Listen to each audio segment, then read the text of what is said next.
अस्सलामु अलैकुम वरहमतुल्लाहि वबरकातुहू।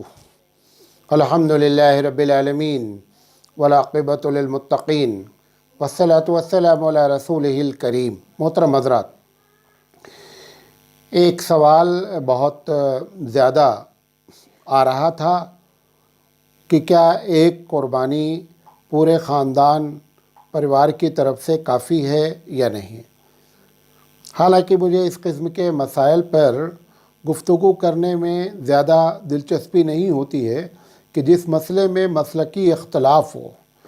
मसलकी जब इख्तलाफ होता है तो जिसका जो मसलक होता है उसके पास दलाइल होते हैं कुरान हदीस के तहत, लिहाजा वो अपने मसलक पर अमल करता है।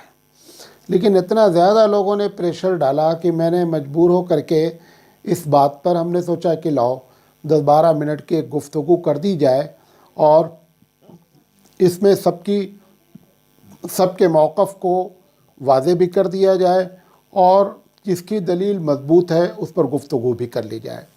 देखें, सबसे पहली बात तो जान लीजिए, क़ुरबानी के बारे में इमाम शाफ़ई रहमतुल्लाह अलैह का मसलक है कि क़ुरबानी सुन्नत है। सुन्नत को अगरचे वो ताकीद के साथ मानते हैं, जिसको आप सुन्नत मुअक्कदा कहते हैं, तो उनका मसलक ये है कि सुन्नत मुअक्कदा है और एक आदमी की तरफ से करने से घर के तरफ से क़ुरबानी अदा नहीं होगी। ये एक अलग बात है कि चूँकि सुन्नत मुअक्कदा है, अगर कोई आदमी नहीं करेगा तो गुनहगार नहीं होगा उनके यहाँ। लेकिन ऐसा मुमकिन नहीं है कि एक आदमी कर दे जो मालदार है और पूरे घर वालों की तरफ से हो जाए, ऐसा उनका मसलक नहीं है, नंबर एक। नंबर दो, दूसरा मसलक इमाम अबू हनीफ़ा रहमतुल्लाह अलैह का है। अबू हनीफ़ा रहमतुल्लाह अलैह का कहना ये है कि क़ुरबानी वाजिब है, क़ुरबानी वाजिब है। और वाजिब होने की जो बुनियादी वजह है वो कौली हदीस है, यानी वाक़या नहीं है, कौली हदीस है, जिसकी बुनियाद पर अबू हनीफ़ा रहमतुल्लाह अलैह का कहना ये है कि क़ुरबानी वाजिब है। किस पर वाजिब है कि जो साहिब निसाब है उस पर क़ुरबानी वाजिब है, और जो सदक़े फ़ित्र देता है उसके ऊपर क़ुरबानी वाजिब है। अब इस वक्त मेरे पास वक्त नहीं कि मैं साहिब निसाब की तारीफ़ करूं, इंशाल्लाह फिर उस पर कभी ज़िंदगी कर लेंगे बात। तो क़ुरबानी इमाम अबू हनीफ़ा रहमतुल्लाह अलैह के पास वाजिब है। वाजिब होने की जो दलील है वो मुस्नद अहमद की रवायत है, जिसको दारक़ुतनी ने भी नकल किया है, इब्न माजा ने भी नकल किया है, मुस्तदरक हाकिम ने भी नकल किया है। और वो ये है कि अल्लाह के रसूल सल्लल्लाहु अलैहि वसल्लम ने बड़ी सख्ती से और पाबंदी के साथ ये बात फरमाई कि जिसको अल्लाह ताला ने वुसअत दी हो, मन कान लहू साअतन, जिसको अल्लाह ताला ने ताकत दी हो, माल हो जिसके पास, और फिर वो क़ुरबानी ना करे, तो चाहिए कि वो हमारे ईदगाह को कतई ना आवे। ताकीद के साथ कहा फ़ला यक़रिबन्ना, कि वो हरगिज़ हमारे ईदगाह ना आवे, कि जिसके अंदर कुदरत थी, पैसे थे, ताकत थी क़ुरबानी करने की, उसने क़ुरबानी नहीं किया। इस बुनियाद पर अबू हनीफ़ा रहमतुल्लाह अलैह ने फरमाया कि ये क़ुरबानी वाजिब है। ये अल्लाह के रसूल सल्लल्लाहु अलैहि वसल्लम की कौली हदीस है। और जब कोई वाक़या और कौल दोनों सामने आमने होता है तो हमेशा कौल ही मोतबर माना जाता है। वाक़े के पीछे तो हो सकता है कोई इंडिविजुअली मामला हो, उसके पीछे कोई और बैकग्राउंड हो, लेकिन जब हबीब मुस्तफ़ा सल्लल्लाहु अलैहि वसल्लम एक बात फरमा देते हैं तो वो कौली हदीस होती है। ये पहली दलील है। दूसरी दलील ये है कि हज़रत इब्न उमर रज़ी अल्लाह ताला अन्हु से एक साहब ने आकर के पूछा कि क्या क़ुरबानी वाजिब है। और जब अरब लोग, ख़ासकर सहाबा, जब वाजिब का लफ्ज़ इस्तेमाल करते थे तो वाजिब के माने उनके नज़दीक फ़र्ज़ के होते थे। तो उन्होंने ये जवाब देने के बजाय कि फ़र्ज़ है या सुन्नत है, उन्होंने कहा कि मैं तुमसे को ये बताना चाहता हूँ कि अल्लाह के रसूल सल्लल्लाहु अलैहि वसल्लम और सहाबा ने हमेशा क़ुरबानी की है। उसने फिर इसी सवाल को रिपीट किया कि मैं पूछना चाहता हूँ फ़र्ज़ है, तो लफ्ज़ फ़र्ज़ अगर बोल देते तो फ़र्ज़ियत का एक मसला अलग होता है, लिहाजा उन्होंने फिर उसी बात को रिपीट किया। ये तिरमिज़ी शरीफ की रवायत है। इससे भी अबू हनीफ़ा रहमतुल्लाह अलैह ने दलील ली कि ये भी कौली हदीस है और इसमें भी बात कही जा रही है कि क़ुरबानी की बड़ी अहमियत है। लफ्ज़ टेक्निकल वाजिब या फ़र्ज़ नहीं कहा जा रहा है, ठीक है, लेकिन اس سے اس کی اہمیت کا اندازہ ہوتا ہے۔ ترمذی میں اور غالباً یہ روایت بخاری میں بھی ہے کہ اللہ کے رسول صلی اللہ علیہ وسلم نے مدینہ میں 10 سال زندگی گزاری۔ 10 سال میں آپ صلی اللہ علیہ وسلم نے ہر سال قربانی کیا۔ یہ نبی کریم صلی اللہ علیہ وسلم کا فعل بھی آ گیا کہ اللہ کے رسول صلی اللہ علیہ وسلم نے 10 سال قربانی کی۔ یہ بھی دلیل ہے ابو حنیفہ رحمۃ اللہ علیہ کی کہ قربانی واجب ہے۔ پھر ایک ترمذی شریف کی ایک اور روایت ہے جس میں کہ اللہ کے رسول صلی اللہ علیہ وسلم سفر کی حالت میں ہونے کے باوجود بھی آپ نے قربانی کی۔ بعض روایت سے معلوم ہوتا ہے کہ آپ نے حج کے موقع پر جو 100 قربانی کی وہ تو حج کے لیے کیا، اور اس کے بعد ایک قربانی اور کیا جو آپ کے اوپر واجب تھی، تو گویا کہ اس وقت بھی آپ نے قربانی کی۔ اسی طریقے سے کیونکہ ایک اصول ہے احناف کا کہ واجب اور فرض اسی کی قضا ہوتی ہے۔ اگر کوئی آدمی کی عشاء کی نماز چھوٹ جائے تو اس کی قضا فرض بھی کرنا پڑے گا اور وتر کی بھی قضا کرنی پڑے گی، کیونکہ ان کے نزدیک وتر واجب ہے۔ اللہ کے رسول صلی اللہ علیہ وسلم نے، مسلم شریف کی روایت ہے کہ فرمایا کہ جس آدمی نے، یہ بھی قولی حدیث ہے نوٹ کریں، کہ جس آدمی نے نماز پڑھ لیا اور نماز پڑھنے سے پہلے قربانی کر لیا تو آپ نے فرمایا کہ اس کی قربانی قابل قبول نہیں ہے، اس کو بعد میں پھر قربانی کرنی ہے۔ اگر یہ مالدار ہے تو اس کو بعد میں پھر قربانی کرنی ہے۔ تو اگر یہ واجب نہیں ہوتی تو اس کا کفارہ، اس کی قضا نہیں ہوتی۔ یہ وہ دلائل ہیں جس کی بنیاد پر امام اعظم علیہ الرحمہ فرماتے ہیں کہ قربانی واجب ہے۔ اب آئیے تیسرا مسلک امام مالک رحمۃ اللہ علیہ کا ہے، اور امام مالک رحمۃ اللہ علیہ کا کہنا یہ ہے کہ اگر ایک آدمی ایک قربانی اپنی طرف سے اور اپنے خاندان والوں کی طرف سے گھر پیچھے ایک قربانی کر دے تو کافی ہے۔ یہ امام مالک رحمۃ اللہ علیہ کا مسلک ہے۔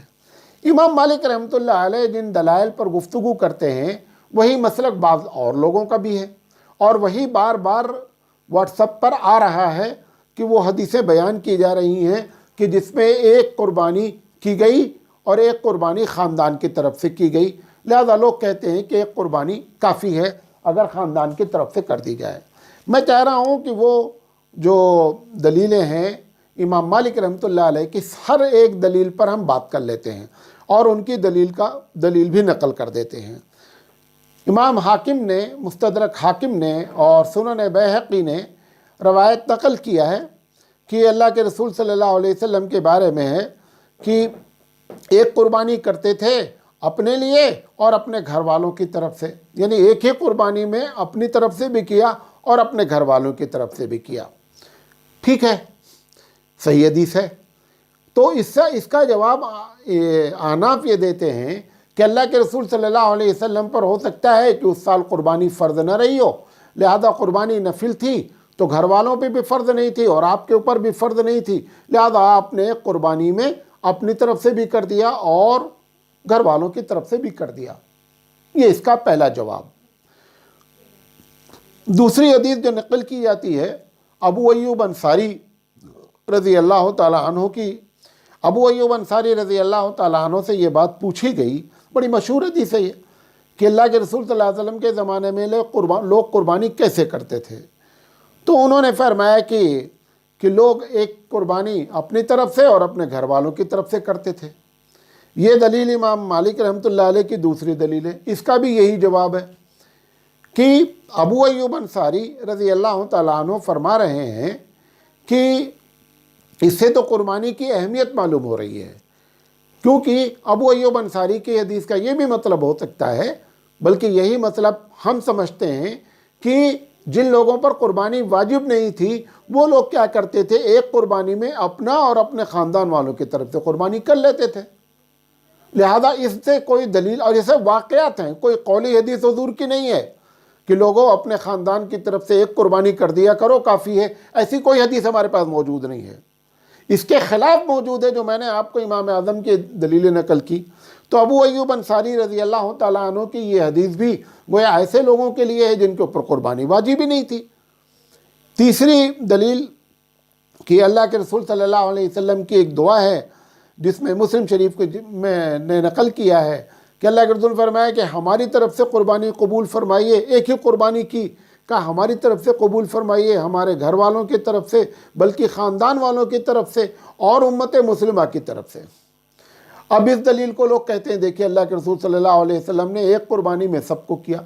सवाल है कि अल्लाह के रसूल सल्लल्लाहु अलैहि वसल्लम ने सबको सवाब पहुंचाने की नीयत से कुर्बानी कर दिया कि उम्मत को भी सवाब पहुंच जाए, उनको भी सवाब पहुंच जाए, जिसने कुर्बानी नहीं की है ख़ानदान वालों को भी सवाब पहुंच जाए और हमको भी सवाब मिल जाए। लेकिन इससे ये कहाँ मालूम हुआ कि जब अल्लाह के रसूल ने ये कुर्बानी कर दिया तो उम्मत पूरे उस साल किसी एक आदमी ने भी मदीने में कुर्बानी नहीं किया? ऐसा तो नहीं मालूम हो रहा है। अल्लाह के रसूल सल्लल्लाहु, हो सकता है अल्लाह के रसूल सल्लल्लाहु अलैहि वसल्लम उस साल भी जो है साहिब निसाब ना रहे हो, बल्कि ज़्यादा चांसेस ये हैं कि अल्लाह के रसूल सल्लल्लाहु अलैहि वसल्लम ज़िंदगी में कभी साहिब निसाब हुए ही नहीं, इल्ला माशाअल्लाह। ज़कात के सिलसिले में तो पक्का है कि आपके ऊपर कभी साहिब निसाब हुई नहीं, क्योंकि साल भर गुजरना ज़रूरी होता है ज़कात में। गरचे कुर्बानी में साल भर हौलाने हौल की शर्त नहीं है, लेकिन ये हदीसें अगर आप दलील में लेकर आते हैं तो इससे ये माना निकल सकता है कि ये वाजिब नहीं थी कुर्बानी, लिहाजा एक ही कुर्बानी में सबकी तरफ से कर दिया गया ताकि सबको सवाब मिल जाए। ये मुस्लिम शरीफ की रवायत है। बुखारी की जो रवायत है कि जिसको इमाम मालिक दलील मानते हैं वो ये है कि अल्लाह के रसूल सल्लल्लाहु अलैहि वसल्लम ने 2 मेंढे ज़बह किए और एक फरमाया कि एक हमारी तरफ से है, एक हमारे घर वालों की तरफ से है। अब सवाल ये है कि अगर एक ही मेंढा घर वालों के लिए भी काफ़ी था और अपनी तरफ से भी काफ़ी था तो 2 मेंढे करने की क्या ज़रूरत थी? एक तो इससे क्या पता चला कि इस साल जिस साल आपने 2 किया होगा, एक अपनी तरफ से एक अपने घर वालों की तरफ से, इसका मतलब एक अपनी कुर्बानी वाजिब थी वो अपनी तरफ से कर दिया और जिन लोगों की तरफ से कुर्बानी वाजिब नहीं थी, नफिल थी, उनकी तरफ से आपने एक दूसरा मेंढा कर दिया। लिहाजा ये भी कोई दलील जो है वो खुल करके इमाम मालिक रहमतुल्लाह अलैह के फेवर में नहीं जा रही है। इसी तरीके से एक और दलील है कि अबू हुरैरा रज़ियल्लाहु तआला अन्हु कुर्बानी का जानवर लाए तो कहा कि कुर्बानी करेंगे, तो उन्होंने कहा हम लोगों के लिए, बहकी की रवायत है, कहा हम लोगों के लिए, कहा भाई तुम लोगों को भी इसी में कर देंगे।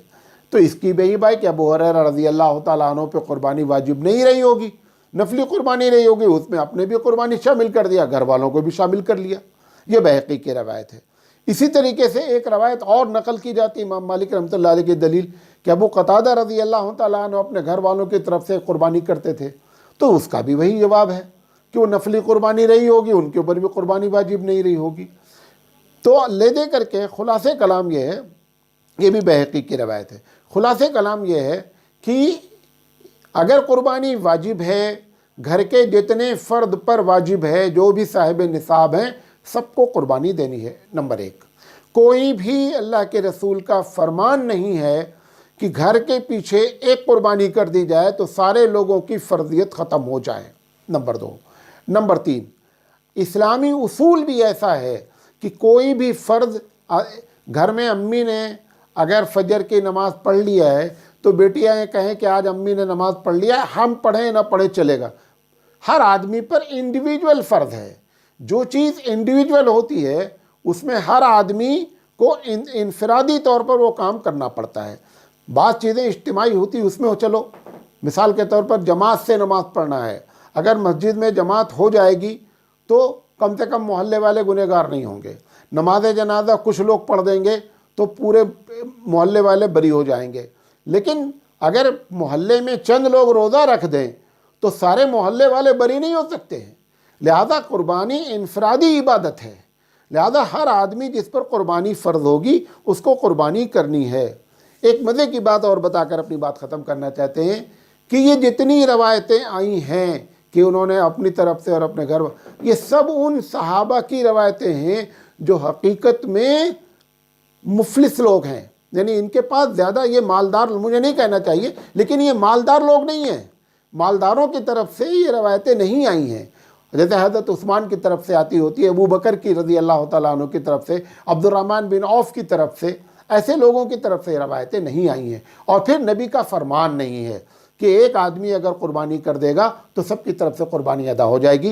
लिहाजा खुलासे कलाम ये समझें कि जो भी साहिब निसाब है ان سب کو قربانی کرنا لازم ہے۔ یہ باتیں آپ کے سامنے رکھنا چاہتے تھے۔